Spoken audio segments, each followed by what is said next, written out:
இப்போ நம்ம பட்டி தைக்கலாம். பாருங்கள், பட்டிக்கு இப்படி ஒரு பக்கம் இப்படியும், இன்னொரு பக்கம் பாருங்கள், இன்னொரு பக்கம் இருக்குல்ல, அதை இந்த பக்கமாக வச்சுடலாம். சரியா? ஆப்போசிட் வச்சு இப்போ இதை தைச்சி எடுத்துடலாம். பட்டி எப்படி தைக்கலாம்னு ஈஸியாக தைக்கலாம்.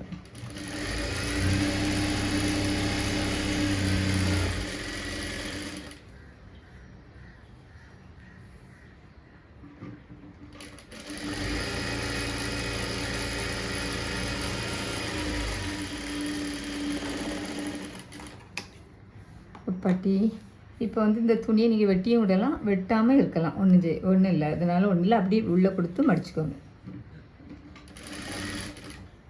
எட்ஜில் ஒரு தையல் கொடுத்தாங்க.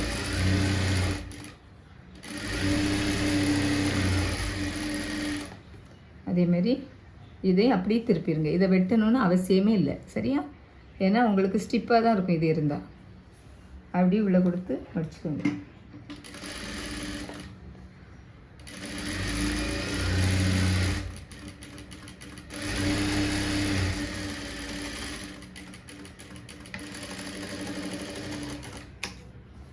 இப்போ இப்படி தைச்சி வச்சா, இப்போ இதை எப்படியே மடக்கி இதில் ஒரு தையல் போட்டுக்கலாம். காலிஞ்சில்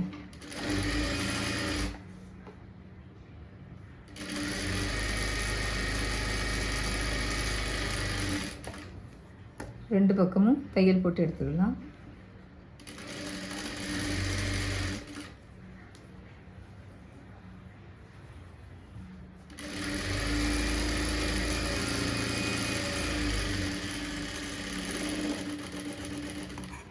இப்போ தைச்சாச்சா? இப்போ இதில் ஓரத்தில் தையல் போட்டு எடுத்துடலாம். அப்போ தான் நமக்கு வந்து அது ஷேப்பாக கிடைக்கும்.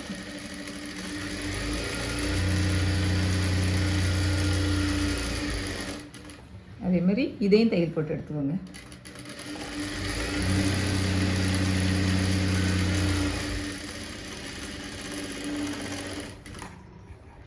இப்போ இதை கட் பண்ணி விட்டுக்கோங்க. சுற்றி இருக்குல்ல, இந்த எக்ஸ்ட்ரா உள்ள துணியெல்லாம் வெட்டி எடுத்துக்கோங்க.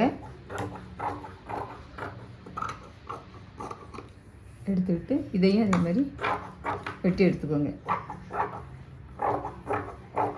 ரொம்ப ஈஸியாக பட்டி தைச்சி வச்சு பாருங்கள், ரொம்ப ஈஸி. இப்போ இந்த ரெண்டையும் இப்படி வச்சு பார்த்துக்கோங்க, ஒன்று போல் இருக்கான்னு ரெண்டையும் வச்சு பார்த்துட்டு எக்ஸ்ட்ரா இருந்தால் நான் வெட்டி விட்டுடலாம். சரியா? எக்ஸ்ட்ரா இருந்தால் நம்ம வெட்டி விட்டுடலாம்.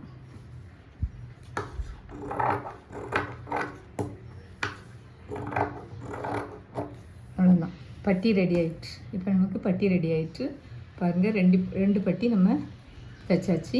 இப்போ அடுத்த பீஸ் தைக்கலாம்.